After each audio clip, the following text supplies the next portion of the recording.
What's good, y'all? Welcome back to the lab with another Quest vid. I just got done watching Mike Wang's 2K22 announcement and interview on 2K TV, and I got some thoughts.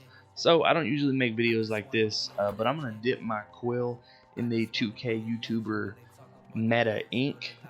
And drop my thoughts on the 2K22 release coming up soon. While you guys watch some awful gameplay from my squad on next gen at the rec. So sit back and enjoy, and at the end let me know if you agree with me or if I'm off my rocker as a 2K gamer. So first off, it's nice to see Mike Wang in front of a camera breaking the silence, because we haven't heard a lot about 2K22 next gen, and quite frankly up until this point not a ton of news about gameplay or anything about the game outside of certain ratings and a little bit of looks. So it was nice to see Baluba, aka Mike Wang, get out and finally address some certain topics. And my biggest takeaway from his little interview on 2K TV was the fact that they are aware that their builder needs to be fixed. When it comes to the builds, and he specifically said they fixed the power forward spot.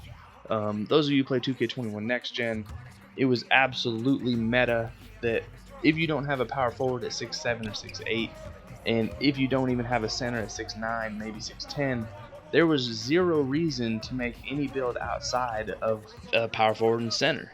You definitely didn't get any badges, you were slower, you couldn't shoot. There were tons of problems with the builder in the sense that it wasn't balanced. I personally don't think the builder is actually awful, but I think it needs some tweaking. And Mike Wang said his team is very aware of that. So, like I said, he spoke a lot about balance, and he was asked, "What do you think the meta archetype will be for 2K22?" And he chuckled softly and said, "Well, hopefully there won't be one archetype that everybody runs, because when that happens, the game gets super repetitive and boring AF, because everyone just starts doing the same thing." And in 2K21 next gen, basically everybody was Michael Jordan with a 3-ball who could dribble God and play defense, and there's just no reason to make anything else. So the fact that, again, they are quite aware of this issue leads me to believe that they're not just twiddling their thumbs, behind the desk this whole time.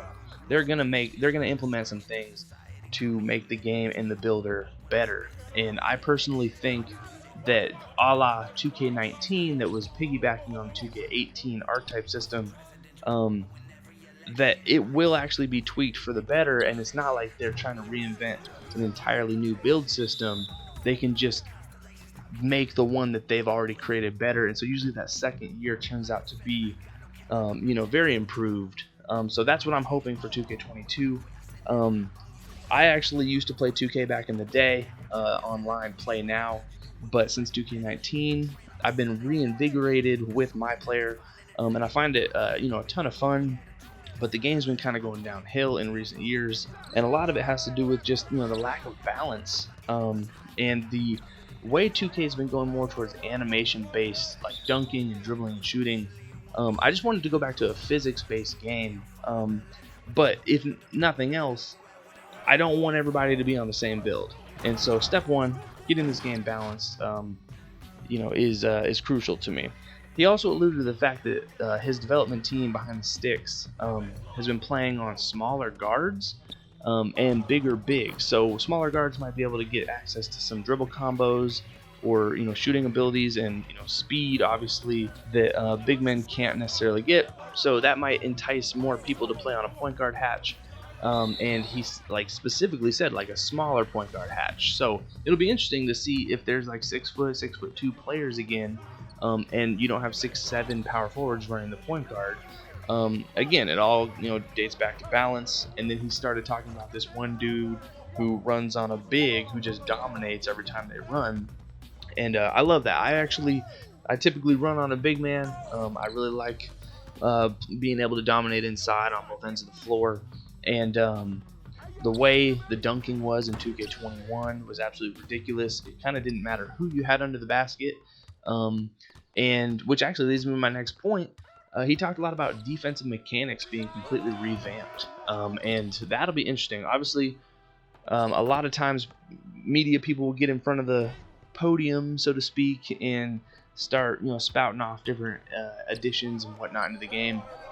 So I don't necessarily want to get too high of expectations that certain things are absolutely fixed and whatnot, but him stating specifically there's an emphasis on defense, especially in today's actual NBA era where defense is almost impossible to play due to the rules.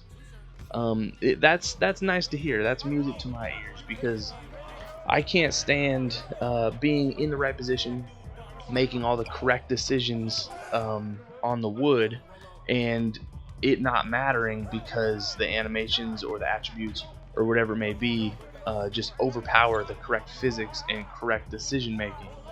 It should always be, if you make the right decision, you should have an easier chance to get a stop or a bucket, which he also talked about. He said basically you're going to be rewarded more for making the correct play this year. And again, music to my ears. So now I'm thinking, hey, if someone's wide open, then you make that extra skip pass to a dude with an 85 3 ball, decent release, who's wide open because the defense didn't rotate in time. That should go in way more often than not. What I don't want to see is someone dribble guiding into 3 people, step back from the logo, and it not even mattering, and they're just greening everything, doing some kind of jump shot landing animation, and then we're all just twiddling our thumbs saying, what the also too, let's take the greens out of the game. I don't want to know if somebody greens or not. In real life, if the ball leaves my hand and I know it's going in, nobody else does. So if I was Mike Wang, if he flew me out, I would say, first off, let's get rid of that green animation. I don't want to know, and I don't want people to know that I greened. Or if you want people to know, you can turn it on, I guess. But that's just one gripe that I have. But again, that's not really a big deal. So I think with some simple fixes going into 2K22, focusing on balance and getting the builder right, then I think 2K22 has a chance of being a good game. A lot of 2K YouTubers out here. If you watch me, you probably watch Joe Knows, Agent, Uncle Demi, Wadge Plug. Not a big fan. Don't want to start a YouTube war or anything. I'm just a nobody. Quest Sparrow's just setting sail out here in 2K on YouTube. But if you listen to them, a lot of them are doom and gloom over 2K22, especially about the lack of news. And I don't think that's a huge deal.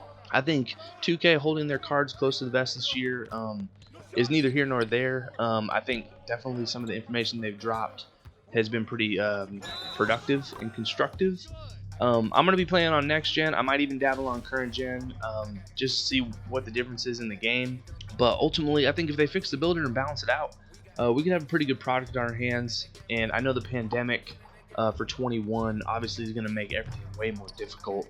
So I'm going to give them the benefit of the doubt and hope that 2K22 has their A team working on it. They're going to fix the builder that they've already constructed, been working on for a couple of years now, because obviously they work at least a year in advance.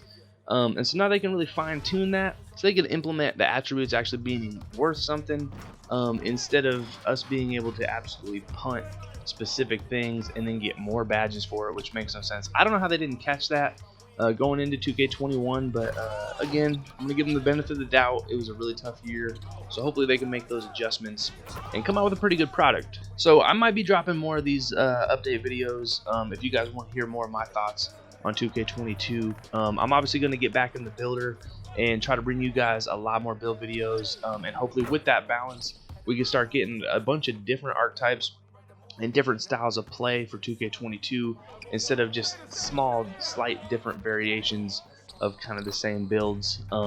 So I want to get back on that horse and start making those kinds of videos again, and then hopefully my squad and I can take that next step and start cooking up some competitive content as well. But let me know down in the comments what you guys thought of Mike Wang's aka Baluba's comments about 2K22. What are you guys looking forward to? What do you guys think they're capping about? Fax note printer. And are you guys excited? What's goo? What's glue? Street.